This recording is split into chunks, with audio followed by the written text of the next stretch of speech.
सभी प्यारे दोस्तों का स्वागत है सार्थक कोचिंग क्लासेस में। जैसा कि आप सभी प्यारे साथियों को पता है, हमारी मिडेवल हिस्ट्री की सभी एक दिवसीय एग्जाम्स के लिए कंप्लीट मिडेवल हिस्ट्री की चैप्टर वाइज क्लास चल रही है, जिसमें हमने बहुत सारे चैप्टर कंप्लीट कर लिए। यदि आपने इससे पहले की क्लासेस नहीं देखी तो उनको अवश्य देख लें, उसकी लिंक मैंने आपको नीचे डिस्क्रिप्शन में दे दी है। ठीक है, आज जो हमारा नया चैप्टर स्टार्ट होने वाला है वो है विजयनगर साम्राज्य। तो आज हम क्या पढ़ेंगे? आज हम विजयनगर साम्राज्य के बारे में पढ़ेंगे। ठीक है, तो ये क्लास आपके लिए इंपॉर्टेंट होने वाली है। इस क्लास को शुरू से लेकर अंत तक अवश्य देखना। ठीक है, तो चलिए बिना देर के अपनी क्लास स्टार्ट करते हैं। लेकिन उससे पहले जो प्यारे दोस्त नए हैं वो चैनल को सब्सक्राइब कर लेंगे, वीडियो को लाइक कर देंगे, दोस्तों में शेयर कर देंगे। ठीक है दोस्तों, चलिए अपनी क्लास स्टार्ट करते हैं। देखिए दोस्तों, हमारा कौन सा अध्याय चल रहा है? अध्याय नंबर 5 यानी चैप्टर नंबर 5 चल रहा है। चैप्टर नंबर हम 4 कंप्लीट कर चुके हैं। ठीक है, पिछली क्लास यदि नहीं देखी तो देख लें अवश्य, क्योंकि क्रम वाइज तरीके से ही हम चल रहे हैं। और जब तक आप क्रम वाइज तरीके से नहीं चलेंगे तो आपको आधी से ज्यादा चीजें समझ में नहीं आएंगी, इसलिए आप पुरानी क्लास को अवश्य देख लें। ठीक है, हम पढ़ने वाले हैं आज दोस्तों विजयनगर साम्राज्य के बारे में। किसके बारे में? विजयनगर एम्पायर के बारे में, जिसका कार्यकाल कितना रहा था? 1336 से लेके 1650 तक रहा था। कितना रहा था? 1336 से लेके 1650 तक रहा था। ठीक है, बिल्कुल याद रखेंगे, टाइम पीरियड पूछा जाता है एग्जाम में। विजयनगर साम्राज्य पे दोस्तों 4 वंशों ने शासन किया। कितने? 4 वंशों ने शासन किया। कौन कौन से वंश थे? एक तो संगम वंश था। कौन सा वंश था? संगम वंश था। एक शालू वंश था। कौन सा था? शालू वंश। और एक था तुलुव वंश और एक था आर्यभूडु वंश। तो ये एग्जाम में पूछे जाते हैं। विजयनगर साम्राज्य पे किन 4 वंशों ने राज किया था? तो आप बताएंगे संगम वंश, शालू वंश, तुलुव वंश, आर्यभूडु वंश। ठीक है, संगम वंश के संस्थापक कौन थे? तो आप बताएंगे हरिहर राय और बुक्का राय नामक 2 भाई जो थे वो क्या थे? संगम वंश के संस्थापक थे। ठीक है, और विजयनगर साम्राज्य की स्थापना भी किसने की? तो हरिहर राय और बुक्का राय ने ही की थी। अभी हम आगे जानेंगे। ठीक है, उसके बाद शालू वंश के संस्थापक कौन थे? शालू नरसिंह थे। कौन थे? शालू नरसिंह थे। तुलुव वंश के संस्थापक कौन थे? वीर नरसिंह थे। कौन थे? वीर नरसिंह थे। आर्यभूडु वंश के संस्थापक कौन से? तिरुमल थे। कौन से? तिरुमल थे। तो आप इनके संस्थापक और विजयनगर साम्राज्य पे कितने वंशों ने राज किया तो आप ये याद रखेंगे। कितने वंशों ने किया? 4 वंशों ने। कौन कौन से? संगम वंश, शालू वंश, तुलुव वंश और आर्यभूडु वंश। ठीक है, संगम वंश के संस्थापक कौन थे? हरिहर राय और बुक्का राय। ठीक है, शालू वंश के संस्थापक कौन थे? शालू नरसिंह थे। ठीक है, तुलुव वंश के संस्थापक कौन थे? वीर नरसिंह थे। कौन थे? वीर नरसिंह थे। आर्यभूडु वंश के संस्थापक कौन थे? तिरुमल थे। कौन थे? तिरुमल थे। याद रखेंगे बिल्कुल। तो विजयनगर साम्राज्य पे 4 वंशों ने राज किया था। अब हम इन वंशों के बारे में पढ़ लेते हैं। ठीक है, सबसे पहले जान लेते हैं दोस्तों संगम वंश। किसके बारे में? संगम वंश यानी संगम डायनेस्टी के बारे में जान लेते हैं। इसका कार्यकाल कितना रहा? तो आप कहेंगे 1336 से लेके 1485 तक रहा। कितना रहा? 1336 से लेके 1485 तक किसका रहा? संगम वंश का कार्यकाल रहा था। ठीक है, इस वंश के कुछ प्रमुख शासकों के नाम जान लेते हैं। हरिहर प्रथम, बुक्का प्रथम, हरिहर द्वितीय, देवराय प्रथम और देवराय द्वितीय और प्रौढ़ राय। ये सब क्या थे? ये संगम वंश के कुछ प्रमुख शासक थे। ठीक है, नेक्स्ट दोस्तों इनका परिचय जान लेते हैं। विजयनगर साम्राज्य की स्थापना 1336 में। कब दोस्तों? 1336 में। एग्जाम में पूछी जाती है विजयनगर साम्राज्य की स्थापना कब हुई? तो आप बताएंगे 1336 में हुई। कब हुई? 1336 में हुई। और किसने की? हरिहर राय और बुक्का राय नामक 2 भाइयों ने की थी। किसने की थी? हरिहर एवं बुक्का नामक 2 भाइयों ने विजयनगर साम्राज्य की स्थापना की थी। क्लियर? बिल्कुल, एग्जाम में काफी पूछा जाता है। नेक्स्ट है हरिहर एवं बुक्का ने विजयनगर की स्थापना विद्यारण, क्या दोस्तों? विद्यारण संत से आशीर्वाद प्राप्त करके की थी। ठीक है, याद रखेंगे। हरिहर एवं बुक्का ने अपने पिता संगम के नाम पर संगम राजवंश की स्थापना की। तो आपको पता लगा कि संगम वंश कैसे नाम पड़ा? क्योंकि हरिहर और बुक्का के जो पिता थे उनका नाम था संगम। क्या था? संगम। तो इन्होंने अपने पिता के नाम पे संगम राजवंश की स्थापना की। ठीक है, बिल्कुल। नेक्स्ट है विजयनगर साम्राज्य की राजधानी क्या थी? हम्पी थी। क्या थी? हम्पी थी। काफी एग्जाम में पूछी जाती है। विजयनगर साम्राज्य की राजधानी क्या थी? तो आप बताएंगे हम्पी थी। क्या थी? हम्पी थी। हम्पी वर्तमान में कहाँ पे है? ये कमेंट बॉक्स में आप बताना। ठीक है, चलिए नेक्स्ट जान लेते हैं दोस्तों। विजयनगर साम्राज्य के खंडर तुंगभद्रा नदी पर स्थित है। क्या जो विजयनगर साम्राज्य था ना, उसके खंडर कहाँ से प्राप्त होते हैं? तुंगभद्रा नदी से प्राप्त होते हैं। ठीक है, इसकी राजभाषा क्या थी तो आप कहेंगे तेलुगु थी। क्या थी? तेलुगु थी। विजयनगर साम्राज्य दोस्तों कहाँ पे फैला हुआ था? तो विजयनगर साम्राज्य भारत के दक्षिण में फैला हुआ था। कहाँ पे फैला हुआ था? भारत के दक्षिण में फैला हुआ था। ये जो था ना इतना नीचे का, ये सब विजयनगर साम्राज्य के अंतर्गत आता है। ठीक है, याद रखेंगे। नेक्स्ट जान लेते हैं दोस्तों कुछ प्रमुख तथ्यों के बारे में। ठीक है, बुक्का प्रथम ने वेद मार्ग प्रतिष्ठाकार की उपाधि धारण की। किसकी? बुक्का प्रथम ने वेद मार्ग प्रतिष्ठाकार की उपाधि धारण की। ठीक है, हरिहर द्वितीय ने संगम शासकों में सबसे पहले महाराजा धीराज की उपाधि धारण की।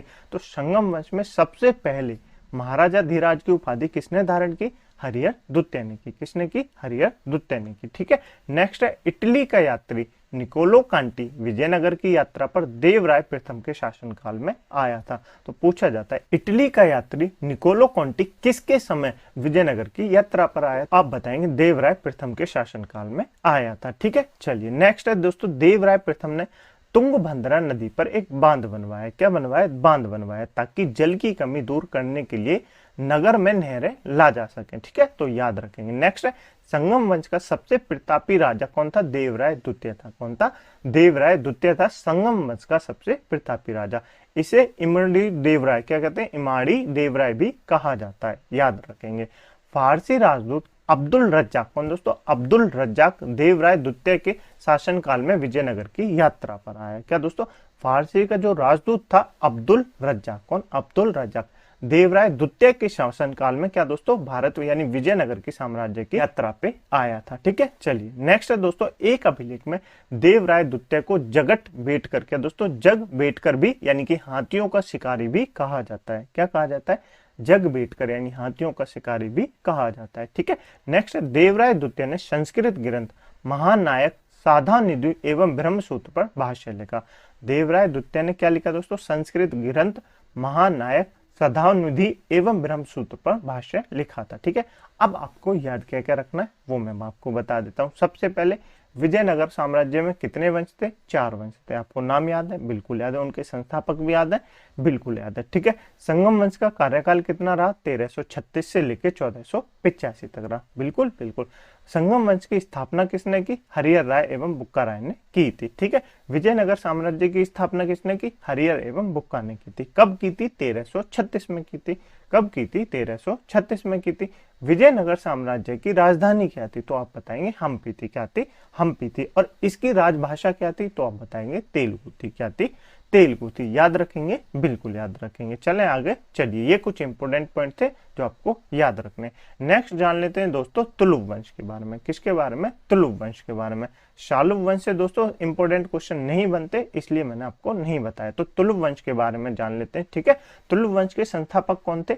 वीर नरसिंह थे। कौन थे? वीर नरसिंह थे। ठीक है, याद रखेंगे। इसके सबसे महान और प्रतापी शासक कौन था? तो कृष्णदेव राय थे। कौन थे? कृष्णदेव राय थे। कब से था इनका शासनकाल? 1509 से लेकर 1530 तक इनका शासनकाल रहा। किसका? कृष्णदेव राय का। किस वंश से थे? तुलुक वंश से थे। किससे? तुलुक वंश से। तो याद रखेंगे। ठीक है, ये देखिए कृष्णदेव राय की इमेज आपको दिख रही होगी। ठीक है, बाबर ने अपनी आत्मकथा बाबरनामा में कृष्णदेव राय को भारत का सर्वाधिक शक्तिशाली शासक बताया। क्या दोस्तों? बाबर ने अपनी आत्मकथा बाबरनामा में कृष्णदेव राय को भारत का सर्वाधिक शक्तिशाली शासक बताया। ये एग्जाम में पूछा जाता है। ठीक है, नेक्स्ट है कृष्णदेव राय के शासनकाल में पुर्तगाली यात्री डेमिगोस, कौन दोस्तों? डेमिगोस पायस विजयनगर आया था। कौन आया था? डेमिगोस पायस विजयनगर आया था। ठीक है, कृष्णदेव राय के दरबार में तेलुगु साहित्य के 8 सर्वश्रेष्ठ कवि रहते थे, जिन्हें अष्ट दिग्गज कहा जाता था। तो एग्जाम में सबसे ज्यादा क्वेश्चन जो पूछा जाता है कृष्णदेव राय से, तो वो क्या है कि अष्ट दिग्गज किसके दरबार में रहते थे? अष्ट दिग्गज किसके दरबार में रहते थे? जैसे नवरत्न किसके दरबार में रहते थे? तो आप बताएंगे विक्रमादित्य के दरबार में रहते थे। ठीक है, तो आपको याद होगा। और अष्ट दिग्गज किसके दरबार में रहते हैं? तो अष्ट दिग्गज रहते हैं कृष्णदेव राय के दरबार में। एग्जाम में काफी पूछा जाता है। ठीक है, नेक्स्ट है कृष्णदेव राय के शासनकाल को तेलुगु साहित्य का क्लासिक युग कहा जाता है। क्या कहा जाता है? क्लासिक युग कहा जाता है। किसके काल को? कृष्णदेव राय के काल को, क्योंकि इनके समय क्या था दोस्तों? साहित्य जो था वो अपने उत्कर्ष पे था, मतलब साहित्य की काफी वो की जाती थी। तो तेलुगु साहित्य का क्लासिक युग कहा जाता है। याद रखेंगे? बिल्कुल। नेक्स्ट है कृष्णदेव राय ने तेलुगु में अमुक्तमाल्यदा, क्या दोस्तों? अमुक्तमाल्यदा एवं संस्कृत में जामवती कल्याणम की रचना की थी। अब ये पूछा जाता है कि कृष्णदेवराय की पुस्तकों का नाम क्या है, तो आपको बताना है एक तो उनकी पुस्तक है तेलुगु भाषा में अमुक्तमाल्यदा, सबसे ज्यादा अमुक्तमाल्यदा पूछी जाती है, तो आप याद रखेंगे कृष्णदेवराय ने कौन सी पुस्तक लिखी है, अमुक्तमाल्यदा लिखी है, किस भाषा में, तेलुगु भाषा में, और एक संस्कृत भाषा में लिखी है जामवंती कल्याणम, कौन सी, जामवंती कल्याणम। तो दोनों पुस्तकों के नाम आप याद रखेंगे, ठीक है, ठीक है। नेक्स्ट है दोस्तों, पांडुरंग महामात्य की रचना तेनाली रामकृष्ण ने की थी। तो पांडुरंग महामात्यम की रचना किसने की, तेनाली रामकृष्ण ने की। आपको नीचे इमेज दिख रही है, आपने देखा भी होगा ये नाटक, तो बिल्कुल आपको याद होगी। तो तेनाली रामकृष्ण किसके दरबार में रहते थे, काफी पूछा जाता है, तो आप बताएंगे कृष्णदेव राय के दरबार में रहते थे। किसके दरबार में रहते थे, कृष्णदेव राय के दरबार में रहते थे। तो तेनाली रामकृष्ण ने क्या लिखा है, आप कहेंगे पांडुरंग महामात्यम रचना की है। किसकी रचना की है, पांडुरंग महामात्यम की रचना किसने की, तेनाली रामकृष्ण ने की थी, याद रखेंगे बिल्कुल। और तेनाली रामकृष्ण किसके दरबार में रहते थे, तो आप बताएंगे कृष्णदेव राय के दरबार में रहते थे, ठीक है, ठीक है। नेक्स्ट है दोस्तों, नागलपुर नामक नए नगर इसने बसाए थे और हजारा एवं विठल स्वामी मंदिर व विरूपाक्ष मंदिर का निर्माण कृष्णदेव राय ने करवाया था। तो किसने करवाया था, देखिए एक तो नए नगर बसाए थे नागलपुर नाम का, हजार एवं विठल स्वामी मंदिर व विरूपाक्ष मंदिर का निर्माण भी किसने करवाया, कृष्णदेव राय ने करवाया था, याद रखेंगे बिल्कुल। नेक्स्ट है दोस्तों, कृष्णदेव राय की मृत्यु 1529 ईस्वी में हो गई। कब हो गई, 1529 ईस्वी में कृष्णदेव राय की मृत्यु हो गई, ठीक है। कृष्णदेव राय ने आंध्र भोज, अभिनव भोज, आंध्र पितामह आदि उपाधि धारण की थी। तो कौन कौन सी उपाधि धारण की थी कृष्णदेव राय ने, आंध्र भोज, अभिनव भोज, आंध्र पितामह आदि ऐसी उपाधियां इन्होंने धारण की थी, तो आप याद रखेंगे, ठीक है। तुलुव वंश का अंतिम शासक कौन था, तो आप बताएंगे सदाशिव था। कौन सा, सदाशिव था, ठीक है। याद क्या रखना है वो मैं आपको रिवीजन करा देता हूं एक बार। देखिए तुलुव वंश के संस्थापक कौन थे, वीर नरसिंह थे। कौन थे, वीर नरसिंह थे। तुलुव वंश के सबसे महान और प्रतापी शासक कौन थे, तो आप कहेंगे कृष्णदेव राय थे। कौन थे, कृष्णदेव राय थे, ठीक है, याद रखेंगे। बाबर ने क्या दोस्तों अपनी आत्मकथा बाबरनामा में कृष्णदेव राय को भारत का सर्वाधिक शक्तिशाली शासक बताया, याद रखेंगे बिल्कुल। उसके बाद आपको इसमें ये याद रखना है कि अष्टदिग्गज किसके समय रहते थे, अष्टदिग्गज किसके शासनकाल में रहते थे, तो आप कहेंगे कृष्णदेव राय के दरबार में रहते थे। कौन, अष्टदिग्गज, याद रखेंगे। तेनाली रामकृष्ण किसके दरबार में रहते थे, कृष्णदेव राय के दरबार में रहते थे, ठीक है बिल्कुल। कृष्णदेव राय ने दोस्तों तेलुगु भाषा में अमुक्तमाल्यदा, क्या दोस्तों, अमुक्तमाल्यदा एवं संस्कृत भाषा में जामवती कल्याणम की रचना की थी, ठीक है। कृष्णदेव राय के शासनकाल को तेलुगु साहित्य का क्लासिक युग कहा जाता है। क्या कहा जाता है, क्लासिक युग कहा जाता है, याद रखेंगे बिल्कुल। कृष्णदेव राय की मृत्यु कब हुई, 1529 में हुई। कृष्णदेव राय ने आंध्र भोज, अभिनव भोज, आंध्र पितामह आदि ऐसी उपाधियां धारण की थी। और तुलुव वंश का अंतिम शासक कौन था, तो आप बताएंगे सदाशिव था। कौन था, सदाशिव था, याद रखेंगे बिल्कुल, याद रखेंगे। चलें आगे, चलिए आगे चलते हैं। नेक्स्ट जान लेते हैं दोस्तों, वन्नी हट्टी या जिसको राक्षसी तांगड़ी या जिसको तालीकोटा का युद्ध भी कहा जाता है उसके बारे में। काफी इंपॉर्टेंट है, आपने सुना होगा। बन्नी हट्टी, राक्षस तंगड़ी और तालीकोटा का युद्ध किस किस के बीच हुआ, तो आप बताएंगे विजयनगर साम्राज्य और दक्षिण संघ। क्या दोस्तों, विजयनगर साम्राज्य और दक्षिण संघ यानी बीजापुर, अहमदनगर, बीदर व गोलकुंडा, इनके बीच हुआ था। और हुआ कब था ये बन्नी हट्टी या राक्षस तांगड़ी या जिसको तालीकोटा का युद्ध कहा जाता है, ये हुआ था 23 जनवरी 1565 को। कब हुआ था, 23 जनवरी 1565 को हुआ था, याद रखेंगे बिल्कुल। और विजयनगर साम्राज्य की तरफ से कौन लड़ रहा था, तो आप बताएंगे राम राय लड़ रहा था। कौन लड़ रहा था, राम राय लड़ रहा था। और दक्षिण संघ यानी बीजापुर, अहमदनगर, बीदर, गोलकोंडा से कौन लड़ रहा था, तो आप कहेंगे अली आदिल शाह लड़ रहा था। कौन लड़ रहा था, आदिल शाह लड़ रहा था। तो ये याद रखेंगे, काफी एग्जाम में पूछा जाता है। बन्नी हट्टी या राक्षस तांगड़ी या जिसको तालीकोटा का युद्ध कहते हैं किस किस के बीच हुआ, विजयनगर साम्राज्य और दक्षिण के जो संघ थे बीजापुर, अहमदनगर, बीदर व गोलकुंडा, इनके बीच हुआ था, याद रखेंगे बिल्कुल। नेक्स्ट जान लेते हैं दोस्तों आर्यवीडु वंश के बारे में। किसके बारे में, आर्यवीडु वंश के बारे में, ठीक है। देखिए आर्यवीडु वंश के संस्थापक कौन है, तो आप बताएंगे तिरुमल ने। कौन है, तिरुमल ने, ठीक है। इसका अंतिम शासक कौन है, तो आप बताएंगे रंग तृतीय। कौन है, रंग तृतीय। आर्य विडोवंश हमारे लिए इतना इंपॉर्टेंट नहीं है। क्यों इंपॉर्टेंट नहीं है? क्योंकि दोस्तों इसमें ऐसे कोई महान शासक नहीं हुआ है, ठीक है। पर हम इसको क्यों पढ़ रहे हैं? क्योंकि आर्य विडोवंश विजयनगर साम्राज्य का अंतिम शासक है। क्या दोस्तों? विजयनगर साम्राज्य का अंतिम वंश है, तो इसलिए हमको इसको पढ़ना पड़ रहा है, ठीक है। विजयनगर साम्राज्य का अंतिम शासक कौन है? रंगतीर्थ है, ठीक है। आर्यवीडु शासक, क्या दोस्तों? आर्यवीडु शासक वेंकट सेकंड। कौन? वेंकट सेकंड के शासनकाल में ही वोडियार, कौन दोस्तों? वोडियार ने 1612 में मैसूर राज्य की स्थापना की। तो एक क्वेश्चन आपका यहां से बन गया कि मैसूर राज्य की स्थापना किसने की? वोडियार ने की। किसने की? वोडियार ने की। कब की? 1612 में। कब की? 1612 में। याद रखेंगे? बिल्कुल याद रखेंगे। चलें आगे, चलिए आगे चलते हैं। विजयनगर साम्राज्य के प्रशासन के बारे में जान लेते हैं दोस्तों। क्या? विजयनगर साम्राज्य के प्रशासन के बारे में जान लेते हैं। विजयनगर कालीन सेना नायकों को क्या कहा जाता था? नायक कहा जाता था। विजयनगर साम्राज्य के जो सेना नायक थे उनको क्या कहा जाता था?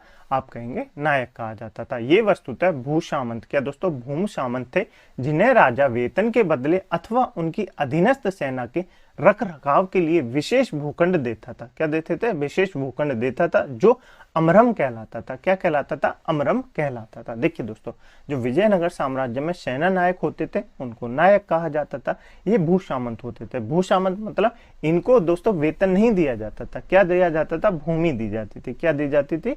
भूमि दी जाती थी वेतन के बदले। इनके पास जो सेना थी, जो उसके रख रखाव के लिए जो खर्चे थे, उसके लिए वेतन नहीं, भूमि दी जाती थी। क्या? भूमि दी जाती थी। तो ये याद रखेंगे। और उनको क्या कहा जाता था? अमरम कहा जाता था। क्या? अमरम कहा जाता था। ठीक है, ठीक है। नेक्स्ट है दोस्तों, विजयनगर साम्राज्य की आय का सबसे बड़ा स्रोत लगान था। क्या था? लगान था। भू राजस्व की दर उपज का 1/6 भाग था। क्या था? 1/6 भाग था। आपने सुना होगा, मैंने आपको पहले पढ़ाया था 1/4 या 1/6 भाग, यही भू राजस्व लिया जाता था, तो आपको याद होगा, ठीक है।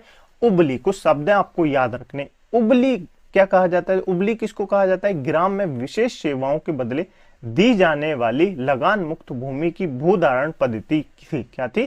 भूधारण पद्धति। देखिए मैं बताता हूँ, उबली किसको कहा जाता है? उबली कहा जाता है एक ग्राम था विशेष, उसमें कुछ विशेष सेवाओं, जैसे आप किसी की वो कर लो, एनजीओ खोल लो, जैसे होता है ना एनजीओ, मतलब विशेष सेवाएं जब आप उस किसी के पास करते हो ना, तो उसके बदले आपको लगान मुक्त भूमि दी जाती थी, उसको उम्बली कहा जाता था। क्या कहा जाता था? उम्बली कहा जाता था। ठीक है। नेक्स्ट है रक्त कोड़े। क्या? रक्त कोड़े। रक्त कोड़े किसको कहा जाता था?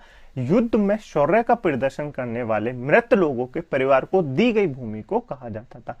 रक्त कोड़ेंगे कहा जाता था। जो युद्ध जैसे लड़ते हैं तो सैनिक बहुत सारे मर जाते हैं, आपने पता होगा, और उस सैनिकों में जो सबसे शौर्य का प्रदर्शन करते थे, उनके जो मृतक के परिवार होते थे, उनको क्या कहा जाता था? उनको एक भूमि दी जाती थी, उसको कहा जाता था रक्त कोड़े। क्या? रक्त कोड़े। याद रखेंगे बिल्कुल। कुटगी किसको कहा जाता था दोस्तों? कुटगी कहा जाता था ब्राह्मण, मंदिर या बड़े भूस्वामी जो स्वयं कृषि नहीं करते थे, किसानों को पट्टे पर भूमि देते थे, उसको कहा जाता था कुटगी। क्या? कुटगी। याद रखेंगे बिल्कुल। नेक्स्ट है विजयनगर में दास प्रथा प्रचलित थी। मनुष्यों को क्रय विक्रय को वेश्यवग कहा जाता था। देखिए मनुष्यों का भी क्रय विक्रय होता था। दास प्रथा होती है तो दास में तो आपने देखा होगा कि मनुष्यों का भी क्रय विक्रय होता है ना। हाँ, तो विजयनगर में भी दास प्रथा प्रचलित थी। ठीक है, याद रखेंगे। और मनुष्यों के क्रय विक्रय को वेश्यवग कहा जाता था। ठीक है, बिल्कुल। मंदिरों में रहने वाली स्त्रियों को देवदासी कहा जाता था। इनको आजीविका के लिए भूमि या नियमित वेतन दिया जाता था। तो देवदासी की भी प्रथा प्रचलित थी। ठीक है। विजयनगर की मुद्रा पेगोड़ तथा बहमनी राज्य की मुद्रा हूण थी। बहमनी राज्य क्या है अभी हम पढ़ेंगे। और बहमनी राज्य की मुद्रा क्या थी? हूण थी। क्या थी? हूण थी। विजयनगर की मुद्रा पैगोड़ थी। क्या थी? पैगोड़ थी। तो दोनों की मुद्रा याद रखेंगे। ठीक है। व्यापारी को इस समय क्या कहा जाता था? तो व्यापारी को इस समय चिट्ठी कहा जाता था। क्या कहा जाता था? चिट्ठी कहा जाता था। क्लियर? बिल्कुल क्लियर। ये था दोस्तों विजयनगर साम्राज्य के बारे में। आपको विजयनगर साम्राज्य उम्मीद है क्लियर हो गया होगा। एक बार रिवीजन कर लेना विजयनगर साम्राज्य, ऐसे इंपोर्टेंट क्वेश्चन बनते हैं, आप एग्जाम में दे सकते हैं। ठीक है, तो चलें आगे चलें। चलिए अब जान लेते हैं दोस्तों नेक्स्ट अध्याय यानी अध्याय नंबर 6 के बारे में, जो है हमारा बहमनी राज्य। क्या? बहमनी राज्य। अब इसका परिचय जान लेते हैं दोस्तों। बहमनी राज्य की स्थापना किसने की? तो बहमनी राज्य का संस्थापक किसको कहा जाता है? मोहम्मद बिन तुगलक के समय। क्या दोस्तों? मोहम्मद बिन तुगलक के समय 1347। कब दोस्तों? 1347 में हुसैन गंगू, या जिसको अलाउद्दीन हसन भी कहा जाता है, बहमन शाह भी कहा जाता है, जफर खां भी कहा जाता है, उसने किसकी बहमनी राज्य की स्थापना की थी। किसके समय? मोहम्मद बिन तुगलक के समय। कब हुई थी? 1347 में। और किसने की थी? हसन गंगू ने बहमनी राज्य की स्थापना की थी। याद रखेंगे? बिल्कुल याद रखेंगे। इस राज्य की राजधानी क्या थी? तो आप बताएंगे गुलबर्ग थी। क्या थी? गुलबर्ग थी। क्या थी? गुलबर्ग थी। ठीक है। और इसकी राजभाषा क्या थी? तो आप बताएंगे मराठी थी। क्या थी? मराठी थी। ये आपको दोस्तों मैप में दिख रहा है बहमनी साम्राज्य, ये जो आपको पीले पीले से कलर में दिख रहा होगा ना, ये बहमनी साम्राज्य। नीचे क्या था? नीचे विजयनगर साम्राज्य था। उससे ऊपर क्या था? उससे ऊपर था वो बहमनी राज्य। दिख रहा है आपको? बिल्कुल दिख रहा होगा। ठीक है। तो ये बराबर में चल रहे थे। 1336 में किसकी स्थापना हुई? विजयनगर साम्राज्य की हुई। और 1347 में किसकी हुई? तो आप कहेंगे बहमनी राज्य की स्थापना हुई। क्लियर? बिल्कुल क्लियर हो गया होगा। ठीक है। कुछ तथ्य जान लेते हैं उनके बारे में। फतह उस सलातीन का लेखक इस्मामी था। फतह उस सलातनी का लेखक इस्मानी था। याद नहीं रखना। ठीक है। अलाउद्दीन हसन के पश्चात उसका पुत्र महमूद शाह प्रथम सुल्तान बना। इसके काल में ही सबसे पहले बारूद का प्रयोग बुक्का के विरुद्ध हुआ। तो ये पूछा जाता है कि बारूद का पहला प्रयोग किसके विरुद्ध हुआ? बुक्का के प्रयोग के विरुद्ध हुआ, यानी बुक्का के विरुद्ध हुआ था। याद रखेंगे? बिल्कुल याद रखेंगे। चोल और दभोल इसके समय के प्रमुख बंदरगाह थे। क्या? चोल और दभोल इसके समय के प्रमुख बंदरगाह थे। ठीक है। महमूद थर्ड कौन? महमूद थर्ड के शासनकाल में ख्वाजा जहां की उपाधि से महमूद गवा जो कि ईरानी को प्रधानमंत्री नियुक्त किया गया था। याद नहीं रखना। ठीक है। 1470 ईस्वी में रूसी यात्री निकितन बहमनी साम्राज्य की यात्रा पर आया। तो याद नहीं रखना, ये एग्जाम में नहीं पूछा जाता। बस इतना पूछा जाता है बहमनी साम्राज्य से कि बहमनी राजवंश की स्थापना किसने की? हसन गंगू ने की। इसकी स्थापना कब हुई? 1347 में हुई। किसके समय हुई? मोहम्मद बिन तुगलक के शासनकाल में हुई। याद रखेंगे? बिल्कुल याद रखेंगे। ठीक है। उसके बाद आपको ये लास्ट का याद रखना है, कली उम्मल। क्या दोस्तों? कलीम उल्लभ बहमनी वंश का अंतिम शासक था। कौन था? बहमनी वंश का अंतिम शासक था। इसकी मृत्यु के पश्चात बहमनी राज्य 5 स्वतंत्र राज्यों में बट गया। कितने?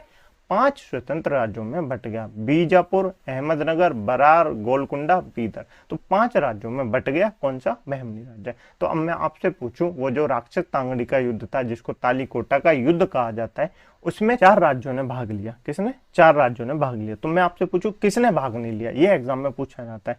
5 तो बट गए, तो 5 में से 4 ने भाग लिया। किसने नहीं लिया?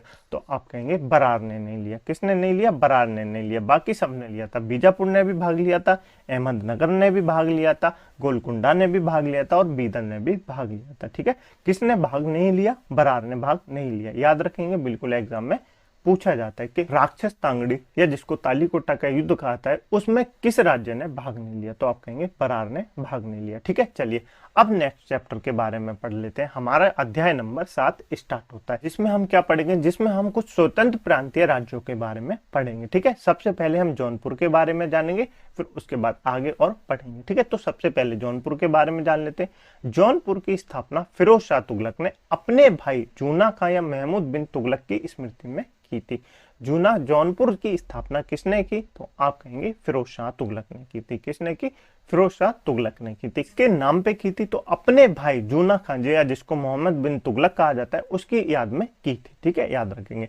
जौनपुर में स्वतंत्र सरकी राजवंश की स्थापना मलिक सरवर ख्वाजा जहान ने की थी। याद नहीं रखना। ठीक है। जौनपुर के कुछ अन्य प्रमुख शासक हैं, उनके बारे में जान लेते हैं। मुबारक शाह, शमशुद्दीन इब्राहिम शाह, महमूद शाह। अंतिम शासक कौन था? हुसैन शाह था। कौन था? हुसैन शाह था। याद नहीं रखना क्योंकि इनसे क्वेश्चन एग्जाम में नहीं पूछे जाते। पर ये याद रखना है जौनपुर की स्थापना किसने की? फिरोज शाह तुगलक ने की। किसके नाम से की? अपने भाई जूना खां या जिसको महमूद बिन तुगलक भी कहा जाता है उसके नाम से की थी। ठीक है। बिल्कुल। उसके बाद याद रखेंगे लगभग 75 वर्ष, क्या दोस्तों? लगभग 75 वर्ष तक स्वतंत्र रहने के बाद जौनपुर पर बहलोल लोधी ने कब्जा कर लिया। कितने वर्षों तक रहा ये? 75 वर्षों तक स्वतंत्र रहा। उसके बाद बहलोल लोधी ने इस पे कब्जा कर लिया। ठीक है। इब्राहिम शाह के समय जौनपुर में साहित्य और स्थापत्य कला के विकास के कारण जौनपुर को भारत के सिराज के नाम से जाना जाता है। तो ये याद रखना है कि भारत के सिराज के नाम से किसको जाना जाता है? तो आप कहेंगे जौनपुर को जाना जाता है। किसको जाना जाता है? जौनपुर को जाना जाता है। याद रखेंगे, इंपोर्टेंट पॉइंट है। ठीक है। जौनपुर के बारे में जान लिया हमने। बिल्कुल। अब जान लेते हैं दोस्तों बंगाल के बारे में। किसके बारे में? बंगाल के बारे में। ठीक है। बख्तियार खिलजी ने बंगाल को दिल्ली सल्तनत में मिलाया था। किसने मिलाया था? बख्तियार खिलजी ने मिलाया था। तो बख्तियार खिलजी के बारे में मैंने आपको पढ़ाया था। बख्तियार खिलजी कौन है? जिसने दोस्तों नालंदा विश्वविद्यालय को क्या कर दिया था? तहस नहस कर दिया था, उसमें आग लगा दी थी। तो बख्तियार खिलजी ने बंगाल को दिल्ली में मिलाया था। ठीक है।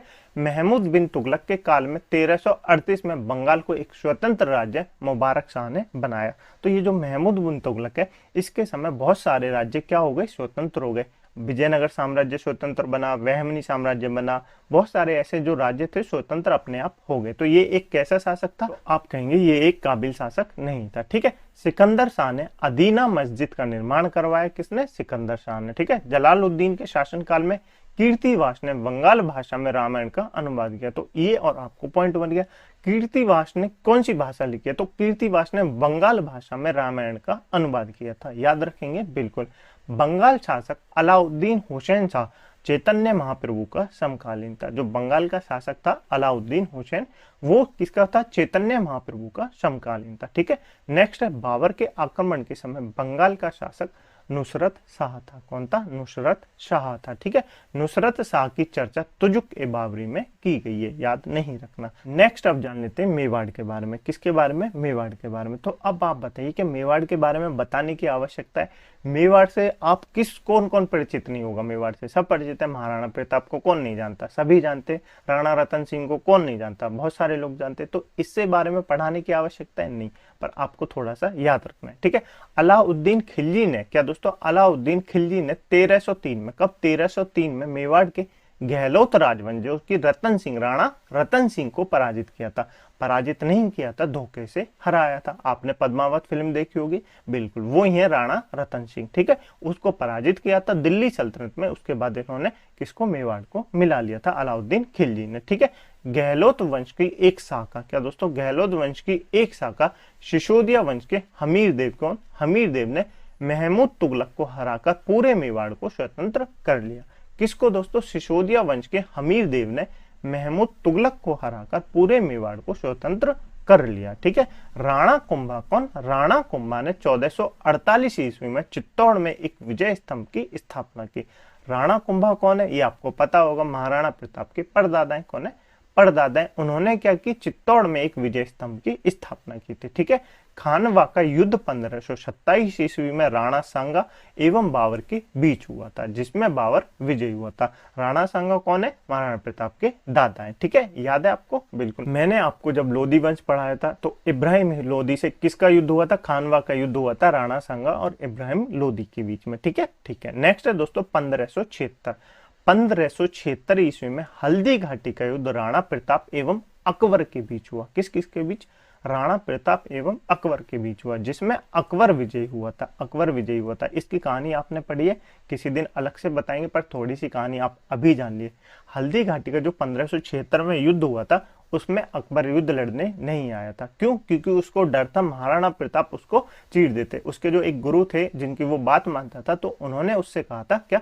अकबर से कहा था कि अगर तूने महाराणा प्रताप से युद्ध किया तो उसके सामने गया तो वो तुझे चीर देगा। तो इसलिए अकबर उस युद्ध में नहीं आया, उसके सैनिक जो है उस युद्ध में आए थे। तो महाराणा प्रताप की आपने एक इमेज भी देखी होगी जिसमें महाराणा प्रताप एक आदमी को घोड़े सहित चीर देते हैं। तो आप सोच सकते हैं कि ऐसे आदमी को कोई हरा सकता है, वो भी 4 फुट का अकबर? नहीं हरा सकता। तो ये युद्ध विजय नहीं हुआ था, पर इसमें विजय मान लेते हैं, क्योंकि महाराणा प्रताप के चोट लग गई थी तो वो चले गए थे। ठीक है। तो ये आपको याद रखना है। मेवाड़ की राजधानी चित्तौड़गढ़ थी। क्या थी? चित्तौड़गढ़ थी। ठीक है। याद रखेंगे। जहांगीर ने मेवाड़ को मुगल साम्राज्य में मिलाया था। किसने? जहांगीर ने नहीं मिलाया। देखिए महाराणा प्रताप का जो पुत्र था ना, और उसका भी जो पुत्र था, यानी कि महाराणा प्रताप का जो नाती था, महाराणा प्रताप का जो नाती था, उसका दोस्त कौन था? जहांगीर का पुत्र था। उसका दोस्त कौन था? जहांगीर का पुत्र था। तो उन दोनों की दोस्ती से मिलकर ऐसा कह गया कि मेवाड़ जो है मुगल साम्राज्य में मिल गया, लेकिन मेवाड़ कभी भी मुगल में नहीं मिला। तो ये याद रखेंगे। ठीक है। ये था दोस्तों विजयनगर साम्राज्य, बहमनी साम्राज्य और कुछ स्वतंत्र शासकों के बारे में मैंने आपको बताया। तो क्लास कैसी लगी आपको कमेंट बॉक्स में जरूर बताएं, और महाराणा प्रताप के बारे में जितनी से ज्यादा बात हो सकती है वो कमेंट बॉक्स में अवश्य लिखें। ठीक है। इस क्लास की पीडीएफ डाउनलोड करने के लिए आप हमारे टेलीग्राम ग्रुप को ज्वाइन कर सकते हैं, जिसकी लिंक मैंने आपको नीचे डिस्क्रिप्शन में दे दी है। वहां जाना, पीडीएफ को डाउनलोड करना, 1 से 2 बार क्लास को फिर से रिवीजन करना, आपको क्लियर हो जाएगी। ठीक है, चलिए मिलते हैं अगली क्लास में एक नए चैप्टर के साथ। तब तक के लिए अपनी पुरानी क्लासों का रिवीजन अवश्य करते हैं, क्योंकि जब तक आप पुरानी क्लासों का रिवीजन नहीं करेंगे तब तक आपको कुछ चीजें समझ में नहीं आएंगी, क्योंकि आप पुरानी चीजों को भूलते जाएंगे। तो इसलिए आप पुरानी क्लासों का रिवीजन अवश्य करते रहें। ठीक है, कमेंट बॉक्स में अपने ओपिनियन बताना ना भूलें कि क्लास आपको कैसी लगी, और महाराणा प्रताप के बारे में लिखना भी ना भूलें। ठीक है, चलिए मिलते हैं अगली क्लास में एक नए चैप्टर के साथ। तब तक के लिए अपना ध्यान रखिएगा। जय हिंद, जय भारत।